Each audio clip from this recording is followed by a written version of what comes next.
नमस्कार, आपण पाहताय कोकणचं नंबर 1 महा चॅनल कोकण सात लाईव्ह बातमीपत्रात आपलं स्वागत। सुरुवात करूया हेडलाईन्सनं।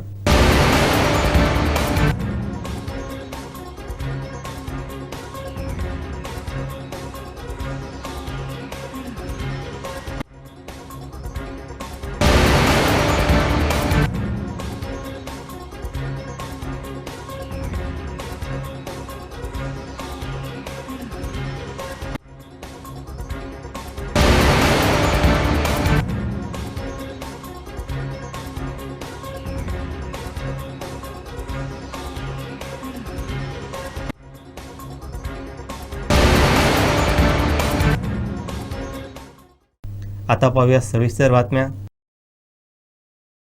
ॲथरच्या दमदार स्कूटर्स आता कुडाळमध्ये। ॲथर 450 आणि ॲथर रिस्टा आजच भेट द्या Ather showroom, Mumbai Goa highway, Kudal, hotel spice कोकणच्या समोर। संपर्क 9730 10 64 77। तथापि आपण जे लक्षात आणून दिलेलं आहे, कोणी हजर नसताना जर त्या ठिकाणी मीटर बदलण्यात येत असेल तर हे चुकीचं आहे, त्या संदर्भात आदेश दिले जातील। तथापि आपण जे लक्षात आणून दिलेलं आहे, कोणी हजर नसताना जर त्या ठिकाणी मीटर बदलण्यात येत असेल तर हे चुकीचं आहे, त्या संदर्भात आदेश दिले जातील। त्यावेळेस तो व्यक्ती त्या ठिकाणी हजर असेल त्याच वेळी आपण हे मीटर लावू। आम्हाला न सांगता इथली लाईट कट झाली आमची, आणि ह्यांनी जो स्मार्ट मीटर बसवला तो आम्हाला न सांगता स्मार्ट मीटर बसवला। तर आता त्याच्यामुळे बिल मला डबल यायला लागलं, डबल टिबल। आणि आता आज माझी लाईट गेली आहे म्हणून मी इथे आलो आणि सरांना त्या फोन लावतोय, सर ते फोन पण उचलत नाही। त्याच्या आधी दोनदा सोमवार असल्यामुळे आम्हाला केलेली आहे। जेव्हा आम्ही स्मार्ट मीटर आमचा बदललेला तेव्हा आम्ही 2-3 वेळा आम्ही ते कंप्लेंट केलेली की आमचा स्मार्ट मीटर बदला, की आमचं जुना आहे तोच आम्हाला लावून द्या, आणि की आम्ही घरात कोणी नसताना तो मीटर त्यांच्यानी बदलून दिलेले होते। लहान मुलगा होता, त्यांना लॉक काढायला सांगितलं आणि त्यांनी आपण चेंज केलं, आम्हाला काही सांगितलं नाही। हा, आणि तेव्हापासून आम्हाला हे बिल डबल यायला लागलं। वस्तू आमच्या घरात आहे तेच आहे।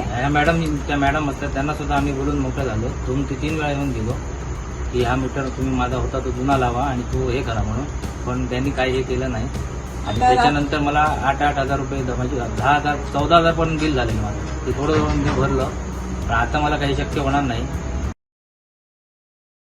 सुझुकी टू व्हीलरची धमाकेदार समर ऑफर। उन्हाळ्याच्या सुट्टीत प्रवासाचा आनंद द्विगुणित करण्यासाठी श्री विनायक सुझुकी घेऊन आले आहेत सुझुकीच्या सर्व गाड्यांवर आतापर्यंतच्या सर्वात भारी डील्स।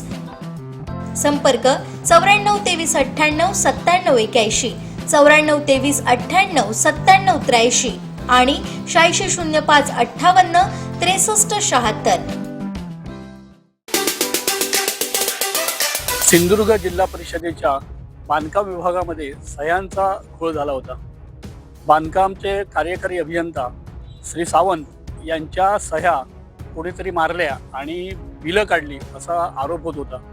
खरं म्हणजे आरोप नसून हे तथ्य होतं, कारण एकूण 13 बिलं होती। या 13 बिलांपैकी 10 देयकं होती आणि 2 बाकीची 3 बिलं होती, आणि ह्या बिलांवर कोणीतरी सही केली असं, कोणीतरी दुसऱ्याने सही केला असा संशय कार्यकारी अभियंता सावंत यांना आला।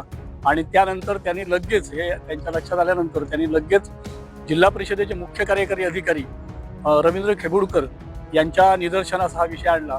त्यांच्या निदर्शनास विषय आणल्यानंतर त्यांनी याचे गांभीर्य जे काय आहे ते त्यांनी ओळखलं, आणि त्यानंतर त्यांनी लगेच या सगळ्या संदर्भातल्या चौकशी करण्याचे आदेश दिले, आणि ह्या पूर्ण प्रकरणाची चौकशी झाली। आणि या चौकशी झाल्यानंतर हे लक्षात आलं की या बिलांवर, ही जी 13ही बिलं जी वित्त विभागाकडे गेली होती, या वित्त विभागाकडे गेलेल्या 13ही बिलांवर कुणीतरी दुसऱ्याने सही केलेली होती, आणि ती कार्यकारी अभियंता सावंत यांची होती, हे त्याच्यातनं निष्पन्न झालं।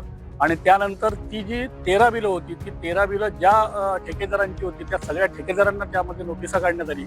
त्यानंतर बांधकाम विभागातल्या काही अधिकाऱ्यांना, कर्मचाऱ्यांनाही या संदर्भातली नोटिसा काढण्यात आली, आणि या सगळ्यांची चौकशी करण्यात आली। आणि सगळ्यांची चौकशी करण्यात आल्यानंतर ज्या ठेकेदारांची ती बिलं होती त्या ठेकेदारांनी एक नाव सांगितलं, आणि ते नाव आज मुख्य कार्यकारी अधिकाऱ्यांनी नाव घेतलंय, ते म्हणजे श्री पाताडे म्हणून एक व्यक्ती आहे, आणि त्या व्यक्तीने हे सगळं केलेलं आहे। असं हे निदर्शनास आलं. आणि त्या सगळ्या ठेकेदारांनी ह्या सह्या आपण केलेल्या नाही, अमुक माणूस हे आमची कामं करून देतो आणि त्याने ह्या सह्या केल्या असतील असं त्यांनी सांगितलं. त्यानंतर संबंधित व्यक्तीला बोलवण्यात आलं. त्या व्यक्तीनेही सांगितलं की हो मी सही केली. मात्र ह्या व्यक्तीने आपण लेखी लिहून दिलेलं नाही, मात्र त्याने तोंडी यांच्याकडे कबूल केलंय की ही सही आपण केलेली आहे. त्यानंतर हे प्रकरण खूप गाजलं. खरं म्हणजे फेब्रुवारी महिन्यातलं हे प्रकरण आहे. फेब्रुवारी महिन्यातल्या प्रकरणाची नंतर चौकशी झाली. चौकशीनंतर संबंधित जी व्यक्ती आहे त्याच्यावर गुन्हा दाखल करा म्हणून मुख्य कार्यकारी अधिकाऱ्यांनी त्याच्यासाठी त्यांना परवानगी दिली. मात्र याच दरम्यान कार्यकारी अभियंता ज्यांनी तिथे गुन्हा दाखल करण्यासाठी तक्रार दिली पाहिजे होती हे सुट्टीवर गेले आणि ते सुट्टीवर गेल्यामुळे पुन्हा हा विषय तसाच पडून होता. ते सुट्टीवरनं आल्यानंतर ह्याच्यावर गुन्हा दाखल होईल असं सगळ्यांनी सांगितलेलं. मात्र हे जे कार्यकारी अभियंता आहेत हे 29 जूनपर्यंत सुट्टीवर होते. मात्र ते अचानक आज कार्यालयात दाखल झाले आहेत.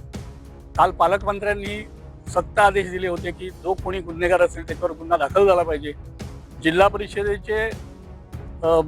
परिषदेचे अध्यक्ष, उपाध्यक्ष ह्याचबरोबर सगळे सभापती यांनीही सांगितलं होतं की हा जो कोण असेल आम्ही बदनामी सहन करणार नाही, ज्याने कोणी केलं असेल त्याच्यावर गुन्हा दाखल झाला पाहिजे असं त्यांनीही सांगितलं होतं. आणि आज कार्यकारी अभियंता श्री सावंत हे आज हजर झालेले आहेत आणि ते आता गुन्हा दाखल करण्यासाठी सिंधुदुर्ग पोलीस स्टेशन जे आहे, सिंधुदुर्ग नगरी पोलीस स्टेशन, या सिंधुदुर्ग नगरी पोलीस स्टेशनवर काहीच क्षणात जाणार आहेत. सर्व कागदपत्र त्यांनी आपण गोळा केली आहेत असं त्यांनी सांगितले आणि काहीच वेळात ही गुन्हे दाखल होतील. बरेच दिवस आणि गेले 3-4 महिने हे जे गाजत होतं प्रकरण ते विशेषतः गेल्या महिन्याभरात खूपच गाजलं आणि हे गाजलेल्या प्रकरणावर शेवटी आज गुन्हा दाखल होईल अशी अपेक्षा आहे. गुन्हा दाखल झाल्यानंतर निश्चित काय होतं हेही आपल्याला पाहायला मिळेल. कोकण 7 लाईव्हसाठी लहू माडेश्वर, सिंधुदुर्ग.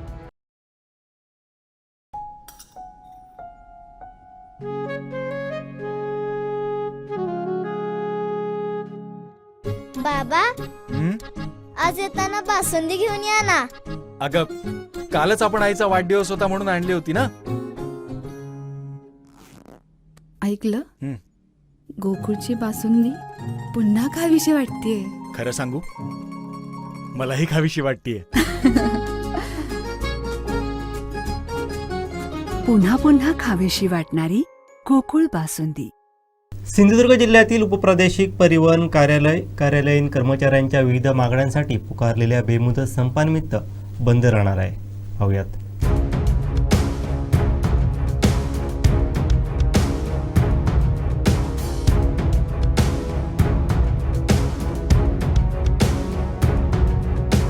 नमस्कार, मी सुनील खंदारे, सहसचिव मोटार वाहन विभाग कर्मचारी संघटना महाराष्ट्र राज्य मुंबई. आमच्या मध्यवर्ती संघटनेने आमच्या विविध मागण्यांसाठी संप पुकारलेला आहे. शासनाला, आपल्या प्रशासनाला 1 महिन्यापूर्वी नोटीस देण्यात आली होती. त्याच्यानंतर 1 दिवसाचं आम्ही लाक्षणिक आंदोलन केलं होतं, 1 दिवसाचा संप केला होता आणि आज 16 तारखेपासून आम्ही बेमुदत संपावर आहोत. या संपाचं कारण म्हणजे आमच्या ज्या काही मागण्या आहेत कर्मचाऱ्यांच्या, त्यामध्ये सेवा प्रवेश नियम जे आहेत ते तातडीने लागू करावेत अशी आमची मागणी आहे शासनाकडे. आकृती बंद झालेला आहे विभागाचा, तो तातडीने त्याची अंमलबजावणी करावी अशी आमची मागणी आहे. 56 कर्मचाऱ्यांना आमच्या पदोन्नती दिली होती, त्यांना पुन्हा पदावनत करण्यात आलेलं आहे. त्यांना पूर्ववत पदोन्नती देण्यात यावी. प्रशासकीय पदावरील प्रलंबित ज्या बढत्या आहेत त्या देण्यात याव्यात अशी आमची मागणी आहे. आणि बढतीपूर्व जे नियमबाह्य परीक्षा आहेत त्या रद्द कराव्यात अशी आमची एक प्रमुख मागणी आहे. त्यानंतर शासनाच्या धोरणानुसार 10-20-30 या कालबद्ध सेवांतर्गत लाभ जे आहेत ते आपण तातडीने लागू करावेत अशी आमची शासनाकडे मागणी आहे. तसंच आमचं जे पद आहे त्या पदाचं नामकरण करावं अशी देखील आमची प्रमुख मागणी आहे. या सगळ्या प्रमुख मागण्यांसाठी संपूर्ण राज्यातील मोटार वाहन विभाग कर्मचारी संघटनेच्या सदस्य म्हणजे RTO कर्मचारी हे आजपासून संपावर आहेत. शासनाने, प्रशासनाने आमच्या या मागण्यांबाबत तातडीने लक्ष द्यावं आणि आमच्या मागण्या मान्य कराव्यात अशी आम्ही या ठिकाणी आपल्या वतीने शासनाकडे विनंती करतो.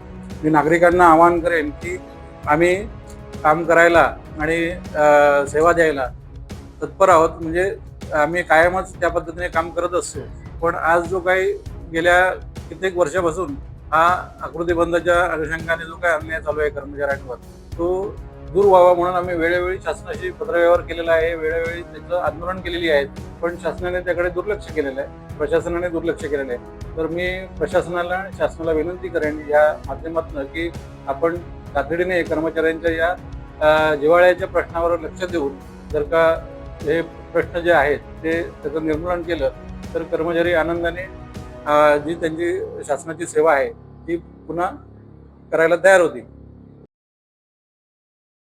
Satelkar builders and developers Kankavli railway station लगत साकारत आहे समर्थ साई रेसिडेन्सी 6 मजली रेरा रजिस्टर इमारत. तुमच्या घराचं स्वप्न आम्ही पूर्ण करणार. साईट पत्ता समर्थनगर रेल्वे स्टेशन नजीक, तालुका कणकवली, जिल्हा सिंधुदुर्ग. वीज ग्राहकांची परवानगी न घेता अदानी कंपनीच्या कर्मचाऱ्यांकडून स्मार्ट मीटर बसवण्याचं काम सुरू असल्याचा आरोप ठाकरे शिवसेनेनं करत आक्रमक भूमिका घेतली आहे. पाहूयात. विषय तुम्हाला खरोखर म्हणजे तुमच्याकडनं आम्हाला बोलायला पाहिजे होते की खरोखर 48 तास बदलायचे आहेत का स्मार्ट SMS सगळ्यांना गेलेला आहे. 48 तास झाले आता.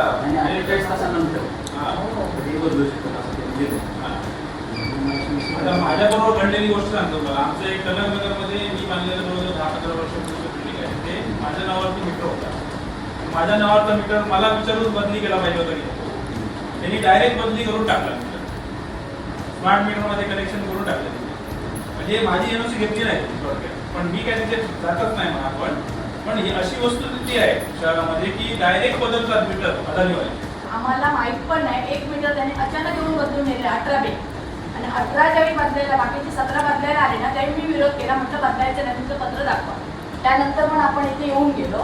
त्याच्यानंतर हा आता मला मेसेज परत आला तुम्ही 48 तासात तुमचं मीटर बदलून घ्यायचं. तर आमच्या मीटरचा काही त्रास नाही, आम्हाला बदलून का द्यायला पाहिजे. पण जे मीटर बदलतायत ते मुख्यमंत्री पण सांगतायत की तुम्हाला विचारल्याशिवाय किंवा लेखी घेतल्याशिवाय मीटर बदलता नाही. लेखी घेतल्याशिवाय मीटर बदलता म्हणजे किती तोंडी नाही. आता कसं आहे, लेखी बदल तसं नाही केलं. त्यांनी काय म्हटलं की उपस्थितीत त्यांच्या बदला मुंबईला काहीच आहे त्यांच्या उपस्थितीत बदलले बदलायला पाहिजे हे बरोबर आहे. मग नसताना त्यांच्या अनुपस्थित स्थितीमध्ये बदलले तर ते पुन्हा तिथे बसून देणार का? तुम्हाला पैसे मिळणार त्याच्यात काय गोष्टी आहे त्या गोष्टी तुम्ही घेतल्या पाहिजेत ना. प्रॉब्लेम असा होतोय की सर्वसामान्यांचे मीटर बदलले जात आहेत साहेब आणि मीटरमध्ये डायरेक्ट बिल येतंय. लेखी घेतल्याशिवाय बदलू नका मग. आणि डायरेक्ट म्हणजे काय ब्लॅकमेलिंग चालू आहे काय याच्यात तुमचा हात आहे तुमचा हात आहे म्हणून सांगा. अधिकाऱ्यांचा हात आहे म्हणून सांगा. तो कालच बऱ्याच जणांना शहरातील असेल या सिंधुदुर्गातील असेल बऱ्याच जणांना 48 तासाची मुदत देऊन एक SMS MSEBच्या मार्फत आलेला आहे की तुम्ही जर ह्या काय पद्धतीने SMS आहे की 48 तासात तुम्ही आपले मीटर स्मार्ट मीटर करून घ्यावेत अशा पद्धतीचे SMS या MSEBकडनं काढण्यात आलेला आहे. त्या संदर्भात आम्ही त्यांना जाब विचारण्यासाठी या MSEB कार्यालयामध्ये आलेलो होतो. खरं म्हणजे कालच मुख्यमंत्री महोदय या राज्याचे मुख्यमंत्री देवेंद्र फडणवीस साहेब यांनी कालच आवाहन केलं होतं की कोणाची NOC घेतल्याशिवाय कोणालाही अदानींचा स्मार्ट मीटर बसवण्याची मुभा दिली गेलेली नाही आहे. त्यामुळे NOC घेतल्याशिवाय कुठचाही स्मार्ट मीटर बदलू नये असा ग्राहकांना सिंधुदुर्गातल्या जे MSEBचे ग्राहक आहेत आणि जी जनता आहे त्यांना आम्हाला असं आवाहन करायचं आहे की कोणीही ह्या भूलतापांना बळी पडून किंवा अदानीवाल्यांचे जे कर्मचारी त्या ठिकाणी येतात आणि जे जबरदस्तीने जे मीटर बदलत आहेत अशांना तुम्ही हकलून लावलं पाहिजे. कारण असे NOC घेतल्याशिवाय कुठचाही मीटर बदलण्याची तजवीज किंवा त्यांची मुभा अशा MSEBने त्यांना दिलेली नाही आहे. तुमचे जबरदस्तीने मीटर बदलले जात आहेत. त्यामुळे भरमसाठ हे बिल या ठिकाणी तुमचं याच्यापुढे येणार आहे. त्यामुळे या ग्राहकांना असं आम्हाला MSEBच्या ग्राहकांना आम्हाला असं आवाहन करायचं आहे की तुम्ही कुठची NOC दिल्याशिवाय आपले मीटर बदलायला देऊ नका. आणि ते बघा की NOC कोण देत आहे का त्याच्या विरोधात जर जाऊन जर MSEBवाले किंवा अदानीचे मीटरवाले जर तुमचे मीटर बदलले असतील तर तुम्ही आमच्याशी संपर्क साधा. आम्ही ह्या MSEBला जाब विचारल्याशिवाय राहणार नाही. ह्या जिल्ह्यामध्ये सगळं आलबेल चाललेलं आहे. पालकमंत्री महोदय नितेश राणे हे सगळं बघतायत आणि MSEBसुद्धा ह्या गोष्टी म्हणजे MSEBचे अधिकारीसुद्धा ह्यांना ऐकत नाहीत अशी भूमिका या ठिकाणी जिल्ह्यामध्ये खरं झालेली आहे. कुठचाच अधिकारी ऐकत नाही. आता MSEBवाल्यांच्या अधिकाऱ्यांना आम्ही विचारलं तुम्ही अदानींच्या ह्यांना दिलेलं आहे का तुम्ही परमिशन तर त्या पद्धतीने त्यांनी कुठचीही परमिशन दिलेली नाही. आम्हाला हा GR दाखवण्यात आला. या GRमध्ये असं कुठेही लिहिलेलं नाही की उपस्थितीमध्ये कुठचे कोणाचे मीटर बदलायचे आहेत. त्यांनी NOCच घेतली पाहिजे. त्यांची जर NOC असेल त्यांचा जर मीटर खराब झाला असेल तर त्यांना मुभा देण्यात आलेली आहे. कारण मीटरच शिल्लक नाहीत म्हणून ती मुभा देण्यात आलेली आहे की हा मीटर बदलावा. त्यामुळे ह्याच्यात जनतेमध्ये खूप मोठा आक्रोश या अदानीच्या स्मार्ट मीटरबद्दल आहे. जर कोणी असा जबरदस्तीने मीटर बदलत असेल तर शिवसेना स्टाईलने त्याला उत्तर दिल्याशिवाय आम्ही राहणार नाही. MSEB मध्ये मोर्चा काढल्याशिवाय आम्ही राहणार नाही, हे लक्षात ठेवावं. आणि त्यामुळे अदानीचे जे मीटरवाले आहेत जे बदलत आहेत त्यांना मला ठाम इशारा द्यायचा आहे की याच्या पुढे कुठच्याही ग्राहकांचे, कुठच्याही जनतेचे सिंधुदुर्गामधले कोणी मीटर बदलू नयेत, नाहीतर आम्ही त्यांना जाब विचारल्याशिवाय त्यांना तिथे राहायला देणार नाही आहे, हे लक्षात ठेवावं त्यांनी. एवढंच मी या ठिकाणी तुमच्या माध्यमातून मी सांगतोय.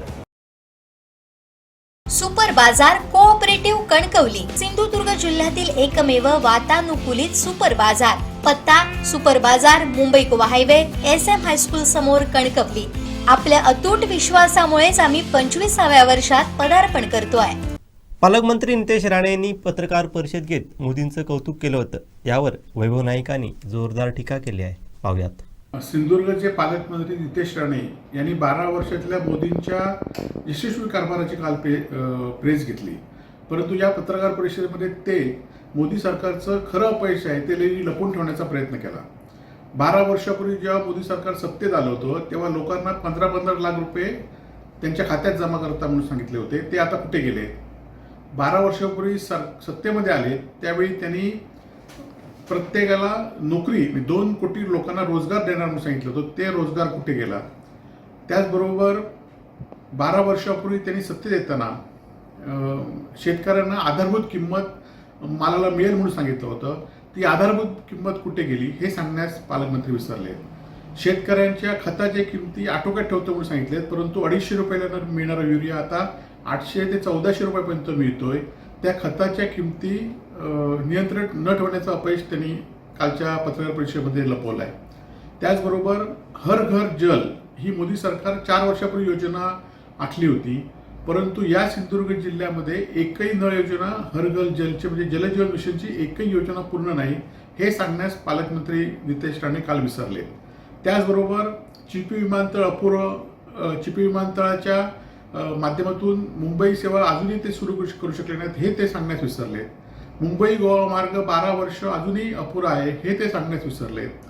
त्याचबरोबर आपण बघितलं असाल की आज शेतकऱ्यांना इन्शुरन्सच्या माध्यमातून पैसे देतो म्हणून सांगतायत, परंतु इन्शुरन्स कंपनीला दरवर्षी 10,000 कोटीचा फायदा होतो आणि शेतकरी मात्र भरवला जातो हे पालकमंत्री सांगण्यास विसरलेले आहेत. त्याचबरोबर प्रत्येकाला सिलेंडर देतो म्हणून सांगितलं, अनुदानित 12 सिलेंडर, आता 4 सिलेंडरपर्यंत आलेत हे काल पालकमंत्री सांगण्यास विसरले. पालकमंत्री काल हे सांगण्यास विसरलेत की महागाई झाली आहे, ती महागाई आटोक्यात आणण्यास हे सरकार किंवा मोदी अपयशी ठरलं हे सांगण्यास ते विसरलेले आहेत. त्याचबरोबर अनेक योजना आहेत की ज्या योजनेला पहिल्या महापुरुषाची नावं देऊन नवीन योजना सुरू करण्याचा प्रयत्न केला, परंतु ह्या योजना सगळ्या अपयशी ठरलेल्या आहेत. आज स्मार्ट मीटरपासून, दाखल्यांपासून मोठी मोठी ठेकेदारी किंवा औष्णिक आणि वीज प्रकल्प हे सगळे अदानीच्या घशात घालण्यात आलेले आहेत आणि देश अदानींकडे विकला गेला आहे हे सांगण्यास पालकमंत्री विसरले आहेत. त्यामुळे गेल्या 12 वर्षामध्ये मोदी सरकार हे पूर्णपणे अपयशी ठरलेलं आहे. सर्वसामान्य जनतेला, सर्वसामान्य महिलांना जे 1500 रुपयाचं आमिष दिलं होतं ते सुद्धा आज 85 लाख महिलांना या राज्यातून कमी केलं आहे हे सांगण्यास विसरलेले आहेत. आणि त्यामुळे हे मोदी सरकार पूर्णपणे अपयशी झालेले आहे. आणि पालकमंत्र्यांनी मोदी सरकार यशस्वीचा कारभार सांगताना हे खरं तर आम्ही जे मुद्दे मांडले ते लोकांसमोर गेले पाहिजेत आणि या मुद्द्यावर कसं अपयश आहे हे लोकांनी लक्षात घेतलं पाहिजे.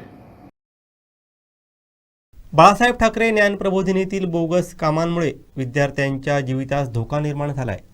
मुंबई विद्यापीठाच्या या उपपरिसरातील हे भीषण वास्तव. पाहूयात.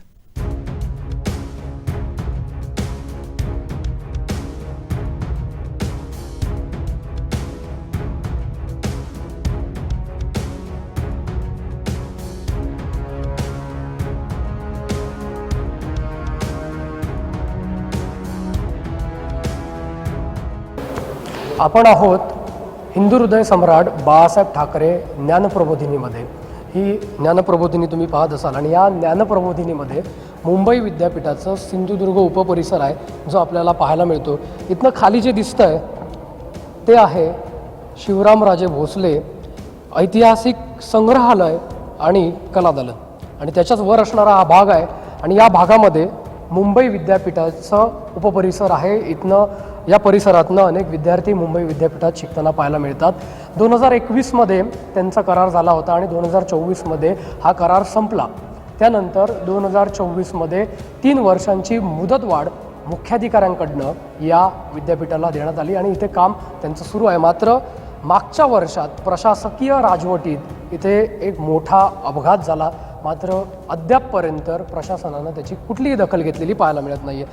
तुम्ही जर पाहत असाल तर हा सिंधुदुर्ग सब कॅम्पस युनिव्हर्सिटीचा आपल्याला MCW क्लासरूम पाहायला मिळतो आहे आणि या क्लासरूममध्ये हा MU क्लासरूम आपल्याला दिसतो आहे आणि या क्लासरूमची जर अवस्था बघितली तर सिलिंग कोसळलेलं दिसतं आहे. आणि हे सिलिंग दैव बलवत्तर की त्यावेळी विद्यार्थी इथे नव्हते. हा पूर्ण रूम विद्यार्थ्यांसाठी दिला होता. विद्यार्थ्यांना इथे बसत होते, विद्यार्थी या रूमचा वापर करत होते. इथनं अनेक विद्यापीठाच्या परीक्षासुद्धा होत होत्या. अभ्यासासाठी सुद्धा मुंबई विद्यापीठाचे विद्यार्थी याचा वापर करत होते आणि हे साक्ष देतं आहे. मंगळवार 12/8/2025 हा फळा त्याची साक्ष देतो आहे. मुंबई विद्यापीठाचं नाव आणि जागतिक पुढची अक्षरं काही दिसत नाही. आदिवासी दिन अशा पद्धतीचं काहीतरी इथे लिहिलेलं सुद्धा पाहायला मिळतं आहे. हा बोर्ड त्याची साक्ष देतो आहे की इथे मुंबई विद्यापीठाचे विद्यार्थी शिकत होते, अभ्यास करत होते, परीक्षा देत होते. मात्र ही परिस्थिती जर पाहिली तुम्ही तर ही दिसून येते. ऑगस्ट महिन्यात मागच्या ही घटना या ठिकाणी घडली आणि त्यानंतर अद्यापपर्यंत कोणत्याही प्रकारची कार्यवाही ही नगर परिषद प्रशासनाकडनं झालेली दिसत नाही. हा एकच रूम नाही तर दुसरा रूमसुद्धा आहे, तो सुद्धा आपण पाहणार आहोत. तो रूमसुद्धा त्याच रूमला लागून आहे आणि MU स्टाफ रूम असे नाव त्यावर आपल्याला दिसतं आहे. मात्र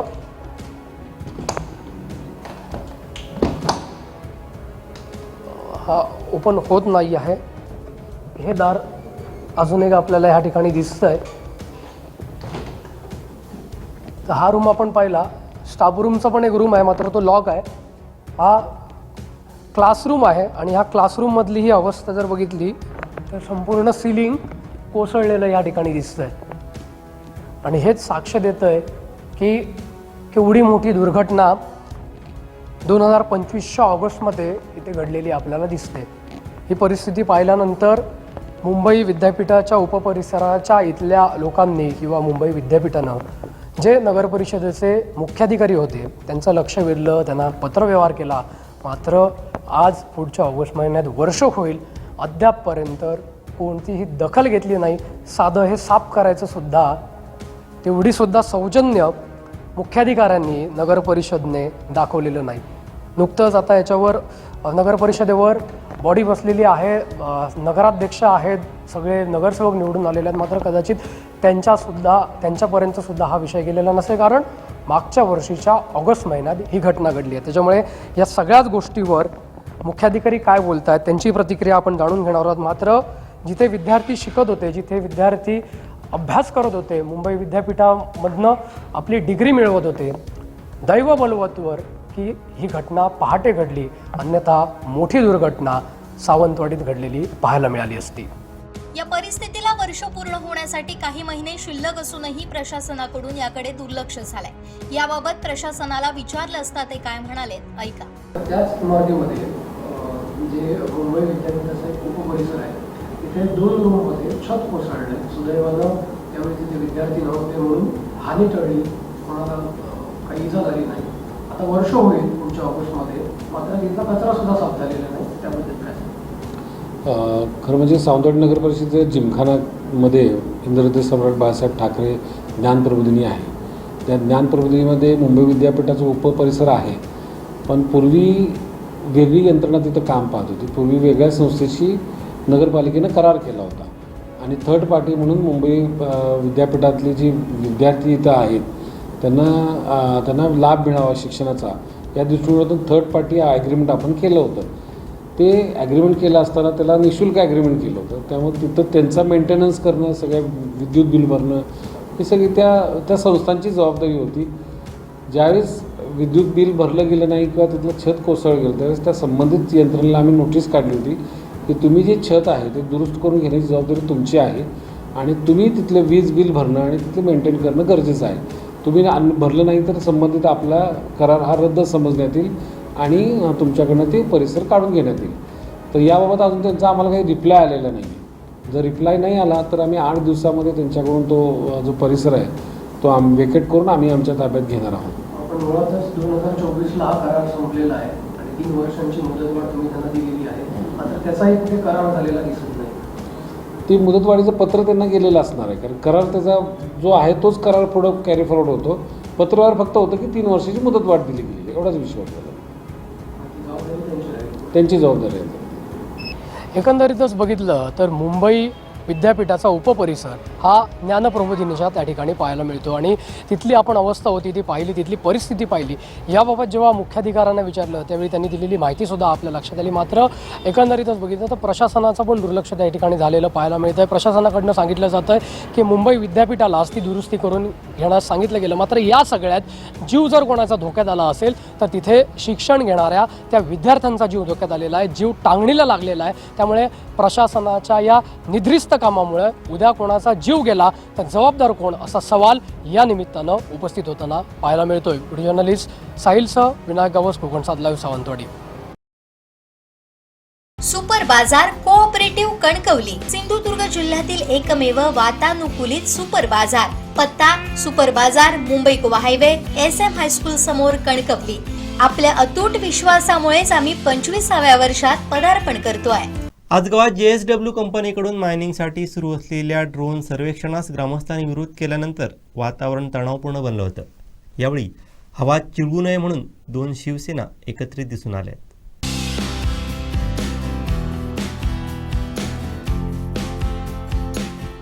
राजकारणात या दोन्ही पक्षात विस्तवही जात नाही. मात्र काल शिवसेना जिल्हा प्रमुख संजू परब आणि उद्धव बाळासाहेब ठाकरे, शिवसेनेचे विधानसभा अध्यक्ष रुपेश राऊळ, माजी आमदार वैभव नाईक एकत्र दिसले.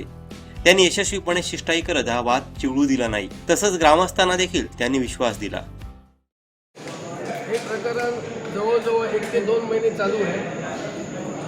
JSW कंपनीचा ड्रोन सर्वे लोकांचा विरोध असताना इथं होत होता.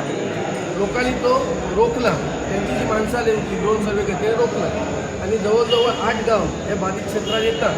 पण आमचं सर्वांचं जसं म्हणणं आहे, इथं उभाटा कार्यकर्ते आहेत, सगळेच आहेत, तालुका अध्यक्ष आहेत. सगळ्याचं म्हणजे लोकांना जे पाहिजे ते आम्हाला त्यांना द्यायचं आहे. लोकांच्या हिशोबाच्या बाहेर आम्ही कोणाच जाणार नाही आहोत. मी सन्माननीय या मतदारसंघाचे आमदार सन्माननीय केसरकर साहेबांशी माझं बोलणं झालं, सन्माननीय निलेश राणे साहेबांशी बोलणं झालं. त्यांनी पण मला गावाला सांगायला सांगितलं की आम्ही तुमच्याबरोबर आहोत आणि तुमच्याबरोबरच राहू आणि जे जनतेच्या मनात आहे तेच व्हायला पाहिजे. या भूमिकेशी आम्ही, हे मंदिर आहे, या मंदिरात आम्ही सांगतो या शब्दाशी आम्ही पूर्णपणे ठाम राहतो आणि लोकांबरोबर आम्ही राहणार. आजगावच्या हे जे मायनिंग होऊ घातलंय या संदर्भात गेली अनेक महिने चर्चा आहे आणि वारंवार ज्या ग्रामस्थांचा याला विरोधही आहे. असं असताना सुद्धा ज्या पद्धतीने घाट घातला जातोय, म्हणजे शिवसेना उद्धव बाळासाहेब ठाकरे पक्षाची भूमिका आम्ही वेळोवेळी भूमिका स्पष्ट केलेली आहे. या मायनिंगला जनतेसोबत आम्ही उभे राहणार आहोत. कारण या पंचक्रोशीत बागायतदार असतील, शेतकरी असतील, यांना खऱ्या अर्थानं हा मायनिंगचा प्रोजेक्ट जो येतोय तो खऱ्या अर्थानं उद्ध्वस्त करणार आहे आणि अशा उद्ध्वस्त शेतकऱ्यांना करायचं काम जर घाट प्रशासन घालत असेल तर त्याला नक्कीच आम्ही जनतेसोबत राहून याला विरोध करणार. ही भूमिका आमची आहे, भविष्यातही राहील. पण आजचा जो दुर्दैवी प्रकार घडलेला आहे, ज्या पद्धतीने एका राजकीय पुढाऱ्याने, म्हणजे जिल्हा बँकचे अध्यक्ष जर मनीष दळवी इथे येऊन जर समजा घाट घालत असतील, जनतेच्या माथी मारण्याचा जर घाट घालत असतील ना, त्याला कडाडून विरोध करण्याचं काम आम्ही शिवसेना उद्धव बाळासाहेब ठाकरे पक्षाच्या वतीने जनतेसोबत राहून करू. हा इथे आता मी जनतेला शब्द दिलेला आहे. एक गोष्ट सगळ्यात महत्त्वाची आहे की या संदर्भात पालकमंत्री असतील, खासदार असतील, आमदार असतील, यांनी सुद्धा आपल्या भूमिका स्पष्ट करणं गरजेचं आहे. आम्ही वेळोवेळी या संदर्भात आमची पत्रकार परिषद घेतली असेल, आपल्या माध्यमातून आम्ही वेळोवेळी जाहीर केलेलं आहे की या संदर्भात स्पष्ट भूमिका यांनी आज खऱ्या अर्थानं इथलं पालकत्व स्वीकारत खऱ्या अर्थानं त्यांनी भूमिका स्पष्ट करणं गरजेचं आहे.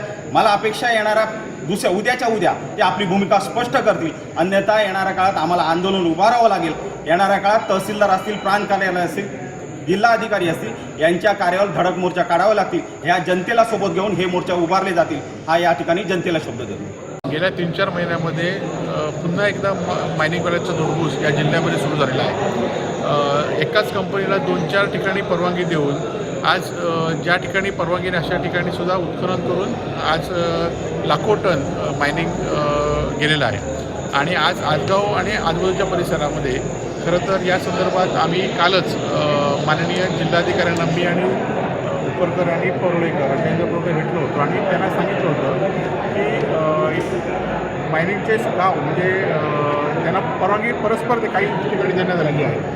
अजूनही काही ठिकाणी ज्याप्रमाणे सुनावणी व्हायच्या त्या सुनावणी झाल्या नसतानासुद्धा JSWला की इतर लोकांना परवानगी दिली आहे. आणि या संदर्भात कलेक्टरांना सुद्धा काही प्रमाणात ते अनाभिक्त आहेत. मायनिंग ऑफिसरसुद्धा अनाभिक्त आहेत. फक्त सत्तारूढ जे आहे सत्तेत जे बसले आहेत पदाधिकारी ते मात्र या सगळ्या बाबतीत पुढे आहेत आणि त्यांना हे सगळं माहिती आहे. आणि अशा पद्धतीने जर आज खरं तर या आजगाववासियांचं मनापासून अभिनंदन केलं पाहिजे की पुन्हा एकदा जसं कळण्यामध्ये मायनिंगचा उद्रेक झाल्यानंतर काही दिवसापुरते थांबलं होतं, आज पुन्हा एकदा या लोकांनी केल्यामुळे हे मायनिंग थांबेल. आणि असाच उद्रेक जर असेल तर निश्चितपणे आम्ही शिवसेना म्हणून त्यांच्या पाठीशी आहोत. आणि स्थानिक लोकांनी जो आंदोलन सुरू केलं आहे त्या आंदोलनामध्ये कुठलाही दबाव राहता कामा नये, प्रशासनाचा दबाव राहता कामा नये आणि त्या आंदोलनाला आमचा पाठिंबा आहे. सुझुकी टू व्हीलरची धमाकेदार समर ऑफर. उन्हाळ्याच्या सुट्टीत प्रवासाचा आनंद द्विगुणित करण्यासाठी श्री विनायक सुझुकी घेऊन आले आहेत. सुझुकीच्या सर्व गाड्यांवर आतापर्यंतच्या सर्वात भारी डील्स.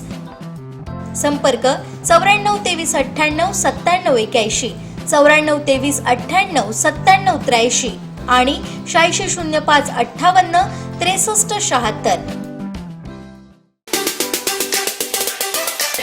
जय शिवराय. आज मालवण तालुक्यात दांडी किनारपट्टीला कांदळवन या प्रशासकीय माध्यमातून दक्षिण कोकण आज एक आनंदाची बातमी अशी आहे की 16 जून आणि कासव दिन आहे, जागतिक कासव दिन आहे. आणि त्या दिवशी एक छोटंसं उद्घाटन झालेलं आहे. तात्पुरत्या स्वरूपात का असेना गोवाशी बॉन्डिंग करून, गोवा NGOशी बॉन्डिंग करून समुद्री दुर्मिळ जे कासव आहेत ते ऑलिव्ह रीडर असेल, रेडफिन असेल, जे काही दुर्मिळ कासव आहेत त्यांचं जास्तीत जास्त संवर्धन कसं होईल याकडे लक्ष देण्यासाठी आणि त्यासाठी या कांदळवनतर्फे बरीचशी टीम आज कार्यरत आजपासून होणार आहे. तात्पुरत्या स्वरूपात का असेना पण एक आनंदाची बातमी आहे मालवण शहरवासियांसाठी आणि समस्त NGO असतील, समस्त सोशल वर्क करणारी जी काही पर्यावरण प्रेमी निसर्गप्रेमी आहेत, जे समुद्राशी निगडीत, समुद्र जीवांशी निगडीत, समुद्र संवर्धन जे जीव आहेत, तेव्हा कासव हॅचिंग होताना जेव्हा ते समुद्रात जातात त्या टाईमचा तो जो कार्यकाळ असतो, त्यांचा मिलन काळ असतो किंवा एखाद्या जाळ्यात, मच्छीमारांच्या जाळ्यात बऱ्याच वेळा असे दुर्मिळ कासव अडकून मृतावस्थेत चिवला बीच असेल, दांडी किनारपट्टी असेल, जेटी असेल इथे आढळतात. आणि अशा वेळेस आमच्यासारखे NGO पुढे सरून कांदळवनशी संपर्कात येऊन त्यांचा जीव जास्तीत जास्त कसा वाचवता येईल किंवा मृतावस्थेत मिळालेले कासव पंचनामा झाल्यानंतर ते मृतावस्थेत का आढळले याचाही शहानिशा केली जाते. आणि पर्यावरणाचा ऱ्हास, पर्यावरणाचा बदल, ग्लोबल वॉर्मिंग सगळ्याच गोष्टी कारणीभूत असतील, पण त्यातल्या त्यात आपल्याला किनारपट्टी भाग हा स्वच्छ कसा राखला जाईल, कारण पर्यटनाचं नाक असलेलं मालवण शहर हे आज जगाच्या पाठीवर कोरलं गेलेलं आहे, जगाच्या नकाशावर कोरलं गेलेलं आहे. आणि अशा वेळेस आपण बघतोय जिल्ह्याच्या समस्त किनारपट्टी भागात या कासवांचं संवर्धन या NGO मार्फत जास्तीत जास्त होत असतं.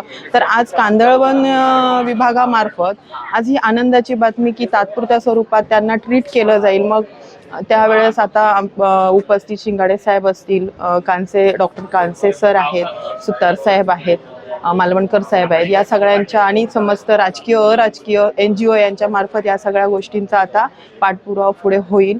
ही एक आनंदाची गोष्ट आहे. तर मला प्रशासनाला एक विनंती आहे की हे तात्पुरत्या स्वरूपात नसून कायमस्वरूपी कसं करता येईल त्यात आम्हाला जास्त आनंद होईल. धन्यवाद. जय शिवराय. ॲथरच्या दमदार स्कूटर्स आता कुडाळमध्ये. ॲथर 450 आणि ॲथर रिस्टा.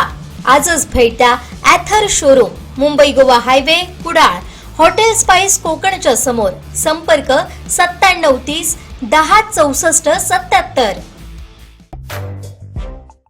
देवगड आनंदवाडी येथील आनंदवाडी विठ्ठल मंदिर ते मुणगेकर नगरी हा वरचा रस्ता पूर्ण करण्याची मागणी केली असून यावेळी ग्रामस्थांनी या पूर्ण रस्त्याच्या कामाच्या मागणीसाठी आग्रही भूमिका घेतलेली दिसून येते आहे. पाहूयात.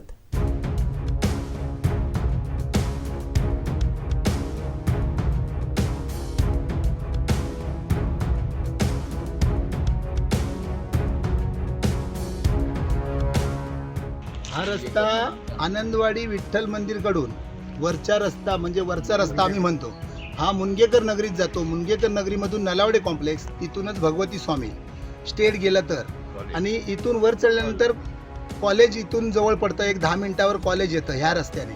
परत इथून 5 मिनिटावरती पोलीस स्टेशनच्या नंतर समोरच स्टँड आहे आपलं तहसीलदार आहे. म्हणजे जे ही आणि सरकारी दवाखाना हे जे काय सगळे आम्हाला जे अत्यावश्यक गोष्टी आहेत ते हा जर रस्ता झाला तर त्याचा फायदा होईल. त्याच्यासाठी आम्ही हा रस्त्याच्या प्रयत्नात आहोत. ह्याच्या आधी या रस्त्याला निधी पास झालेला होता. त्याच्यात ते अर्ध काम झालं आहे पण ते पूर्णत्वास गेलेलं नाही. त्याच्यामुळे हा रस्ता लवकरात लवकर पुरा झाला तर त्याचा आम्हाला ग्रामस्थांना फायदा होईल. आनंदवाडी विठ्ठल मंदिर ते मुणगेकर नगरी असं ह्या रस्त्याचं स्वरूप आहे, नाव आहे. आणि तो रस्ता लवकरात लवकर व्हावा. नगरसेवकांना सांगितलं, त्यांनी तो करतो. त्याच्या पाठपुरावा चालू आहेत त्यांचे, पण अजून झालेला नाही. त्याच्यामुळे आम्ही आज समन्वय शहर विकास समन्वय समिती जी आहे त्यांच्या कानावर घातलेलं आहे. त्यांना इथे बोलवलेलं आहे. घटनास्थळी ते आलेले आहेत. आता ते लवकरात लवकर करून मार्गी लावतील. पालकमंत्री साहेबांना सांगून आमचं काम लवकरात लवकर पूर्ण करून देतील हीच आमची त्यांच्याकडून अपेक्षा आहे. आताच आपण ऐकलं असाल की ग्रामस्थांसाठी हा रस्ता किती इम्पॉर्टंट आहे, अत्यावश्यक आहे. कारण इथून त्यांना सरकारी हॉस्पिटल, सगळी सरकारी कार्यालय तसेच महाविद्यालय हे जवळ आहेत. हा जो रस्ता जातोय तो सरकारी दवाखाना, पंचायत तहसीलदार ऑफिस, पोलीस स्टेशन आणि आपलं ST स्टँड आहे आणि कॉलेज नाक्यावर जाऊन हा रस्ता मिळतो. ह्या रस्त्याला मुणगेकर नगरी ते विठ्ठल मंदिर, आनंदवाडी विठ्ठल मंदिर असं या रस्त्याचं नाव आहे. ह्या रस्त्याची अतिशय दुरावस्था आहे. जो रस्ता काही वर्षापूर्वी झाला होता तोही रस्ता आता पूर्णपणे वाहून गेलेला आहे. रस्त्याच्या साईडून जी काय भिंत घातलेली आहे वाहण्यासाठी ती भिंत व्यवस्थित त्या भिंतीचं काम झालेलं आहे.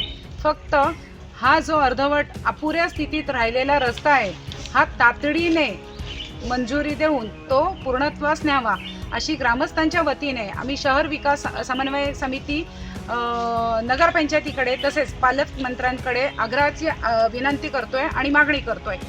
कारण आत्ता ज्या स्थितीत हा रस्ता आहे तो अतिशय चालण्यासाठी सुद्धा खडतर आहे किंवा चालण्यासाठी सुद्धा तो उपयुक्त नाही आहे. तरी त्याचं लवकरात लवकर डांबरीकरण असेल, काँक्रिटीकरण असेल, जे काय असेल ते निधी मंजूर करून तो रस्ता पूर्णत्वास न्यावा. जेणेकरून नागरिकांना, इथल्या स्थानिक लोकांना इथून शॉर्टकट हॉस्पिटल असेल, कॉलेज असेल किंवा अन्य सरकारी कार्यालय असतील तिथे जाण्यास सोयीचं होईल. Satelkar builders and developers Kankavli railway station लगत साकारत आहे समर्थ साई रेसिडेन्सी. 6 मजली रेरा रजिस्टर इमारत. तुमच्या घराचं स्वप्न आम्ही पूर्ण करणार. साईट पत्ता समर्थनगर रेल्वे स्टेशन नजीक, तालुका कणकवली, जिल्हा सिंधुदुर्ग.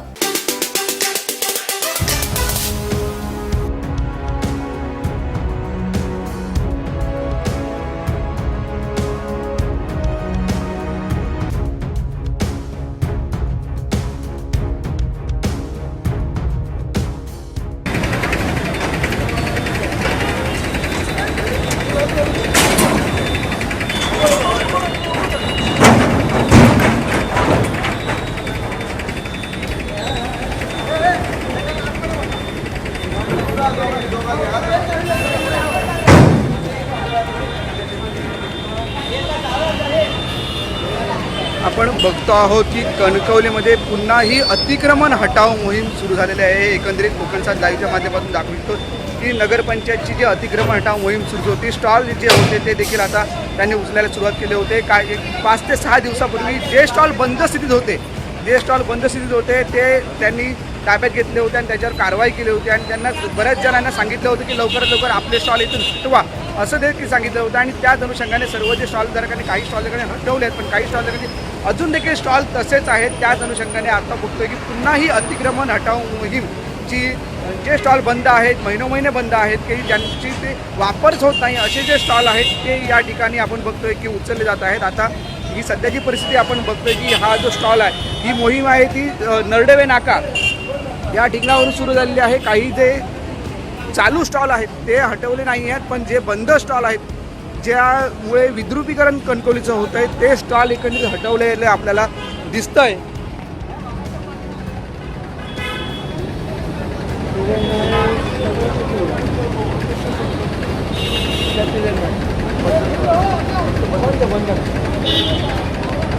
नरडेवे नाका ते आपण बघतोय की पटवर्धन चौक, आता ही बस स्टँडच्या समोर ही एकंदरीत मोहीम सुरू आहे.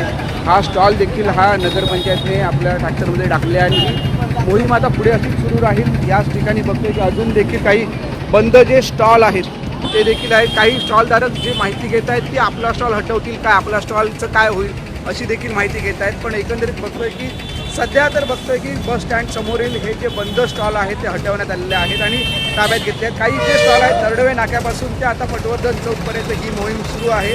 नगरपंचायतचे बहुतांश कर्मचारी या ठिकाणी आहेत. ज्या CO मॅडम होत्या गौरी पाटील मॅडम यांनी आदेश दिले होते आणि त्यानंतर ही कारवाई सुरू झाली आहे. स्वतः ते 4-5 दिवसापूर्वी स्वतः त्यांनी 2 दिवस ही मोहीम राबवली होती आणि त्यानंतर त्यांनी सगळ्यांनी जास्ती घेतली होती की आम्ही स्टॉल कुठे लावायचा, आम्हाला जागा पर्यायी द्या असं देखील सांगितलं होतं. त्यावेळी त्यांनी सांगितलं की आपण याच्यावर नक्कीच विचार करू. पण तसा बघतोय की बंद जे स्टॉल आहेत जिथे काहीच चालू नाही आहे किंवा असेच बंद ठेवण्यात आलेले स्टॉल आहेत जे त्यामुळे कणकवलीचं विद्रुपीकरण होतं आहे आणि त्यामुळे हे स्टॉल हटवण्यास एकंदरीत सुरुवात झाली आहे पुन्हा एकदा. आणि सध्याची परिस्थिती पाहिली तर हे स्टॉल हटवले आहेत. काही स्टॉल नगरपंचायतीने ताब्यात देखील घेतले, त्यांच्यावर कारवाई देखील होताना दिसते. बघूया आपण नगरपंचायतचे जे बहुतांश कर्मचारी आहेत हे या ठिकाणी या स्टॉलवर कारवाई करताना दिसत आहेत आणि नेमकी कोणकोणती कारवाई होते ते देखील पाहावं लागणार आहे. आपण या संदर्भात आपल्याला माहिती देतच राहू. पण तुर्ततः ही कारवाई सुरू झालेली आहे. पुन्हा ही नगरपंचायतची कारवाई आपल्याला सुरू झालेली एकंदरीत पाहायला मिळत आहे. उमेश तुकडे, कोकणचा लाईव्ह, कणकवली. आता तुमच्या सावंतवाडीत कार क्राफ्ट घेऊन येत आहे खात्रीशीर car service. Maruti Suzuki car सर्व्हिसिंगचा मुंबई आणि ठाणे येथील 20 वर्षांचा प्रदीर्घ अनुभव आता आपल्या सेवेसाठी सज्ज. पत्ता car craft services private limited, plot number 21, जुना मुंबई गोवा महामार्ग, चितारी हॉस्पिटल जवळ, कोलगाव, भोम, सावंतवाडी. आजच अपॉइंटमेंट बुक करा. आजगाव भागात मायनिंगसाठी ड्रोनद्वारे सर्वे होत असल्याचा आरोप करत सोमवारी रात्री आजगाव वेतोबा मंदिर परिसरात मोठा तणाव निर्माण झाला होता. यानंतर स्थानिक ग्रामस्थांकडून श्रीदेव वेतोबाला नारळ ठेवून गारणं घालण्यात आलं. पाहूयात.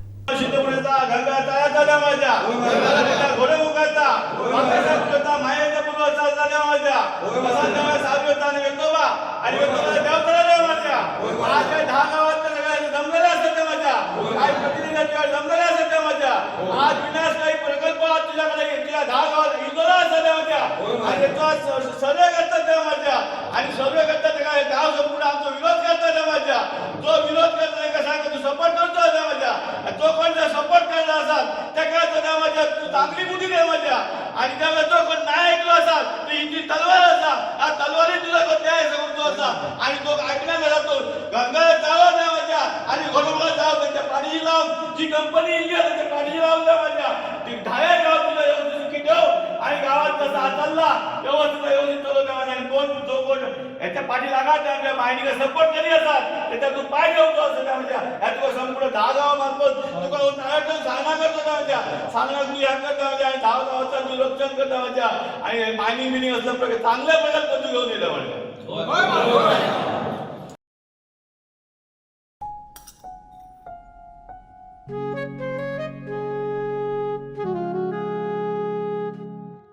बाबा, आज येताना बासुंदी घेऊन या ना.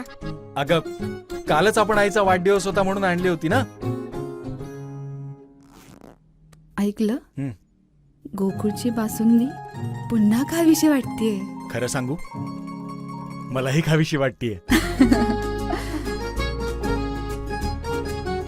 पुन्हा पुन्हा खावीशी वाटणारी गोकुळ बासुंदी. सावंतवाडी नळपाणी योजना जे लोकप्रतिनिधी मंजूर करून आणले आहे त्या ह्याच्यात आज गेले 4 वर्ष हे काम चालत आहे. 2 वर्ष ह्याच्या कामाची मुदत आहे. हे काम टोटल निकृष्ट दर्जाचे आहे. गेल्या पावसाळ्याच्या आधी बुराण गल्ली बाहेरच्या वड्यात इकडे कामं घाललेली असतील. डांबरीकरण ते प्रॉपर झालेलंच नाहीये. डांबरीकरण हॉटमिक्स पाहिजे होतं ते कोल्ड मिक्सनी केलं गेलं. कोल्ड मिक्सनी करून त्याचं बिलं हॉटमिक्सनी दिली गेली. ते बिलाची RTI खाली आम्ही ती बिलाची कॉपी मागितलेली आहेत. त्या ह्याच्यात आज जवळजवळ अशीच सेम ह्याच कॉन्ट्रॅक्टरने काम केलेलं रत्नागिरी जिल्ह्यात काम केलेले पाईपलाईनमध्ये एकही थेंब पाणी आलं नाही. रत्नागिरीची पाईपलाईन फेल झाली.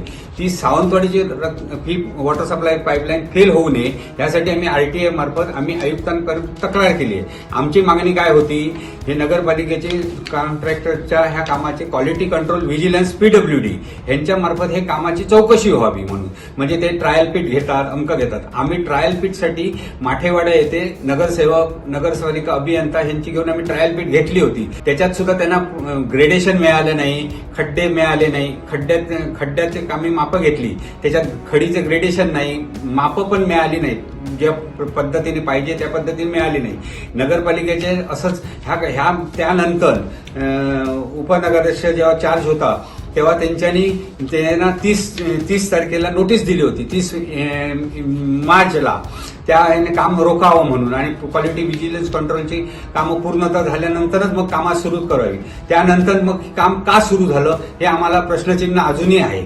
त्याच्यावरती नोटीसच्या उत्तर त्यांनी क्वालिटी कंट्रोल व्हिजिलन्स झालं का नाही झालं म्हणून आम्ही आयुक्तांकडे जे पत्र दिले, आयुक्तांनी सिंधुदुर्ग नगरविकास रचनेकडे पाठवलेलं आहे माहितीसाठी. त्यासाठी आम्हाला काय अद्याप अजून बोलवलेलं नाहीये. आमची परत मी सांगतो क्वालिटी कंट्रोल PWD व्हिजिलन्स यांच्या मार्फतच आम्हाला ही चौकशी पाहिजे आहे. ह्या कामाच्या ह्याच्यात 24 महिन्याच्या नंतर कालावधीला 1000 रुपये प्रतिदिन दंड आहे कॉन्ट्रॅक्टरला. तो कापला गेला आहे काय हे माहितीच्या अधिकाऱ्यांचे पुढचे प्रश्न आम्ही पुढे देणार आहे. ते आज त्याच्यानंतर नगरपालिकेचं सुसज्ज लॅब पाहिजे. कॉन्ट्रॅक्टरचं 742 स्क्वेअर फीट ऑफिस पाहिजे नगरपालिकेपासून 100 मीटर अंतरावर. ते नाहीये. त्याची वॉटर सप्लायची टेस्टिंगची लॅब पाहिजे. म्हणजे नागरिकांची तक्रार नगरपालिकेत न येता त्या कॉन्ट्रॅक्टरच्या ऑफिसमध्ये जायला पाहिजे. त्याचं ऑफिसच नगरपालिकेपासून नसल्यामुळे ते होत नाही. ह्याच्यासाठी पाठपुरावा आम्ही ह्या सातत्याने करत आहे. त्याच्यानंतर आमचा ठेकेदारचे व्हिडिओ रेकॉर्डिंग पाहिजे. 1 रुपयाच्या कामापासून 58 कोटीच्या रुपयापासून व्हिडिओ रेकॉर्डिंग नगरपालिकेत 7 वाजता संध्याकाळी ते जमा केलं पाहिजे. आजपर्यंत यांच्याकडे व्हिडिओ रेकॉर्डिंग पण नाही. हे आम्ही पुढे मागणार आहे सगळं माहितीच्या अधिकाऱ्यात सगळे. शेवटी ठळक घडामोडी पुन्हा एकदा.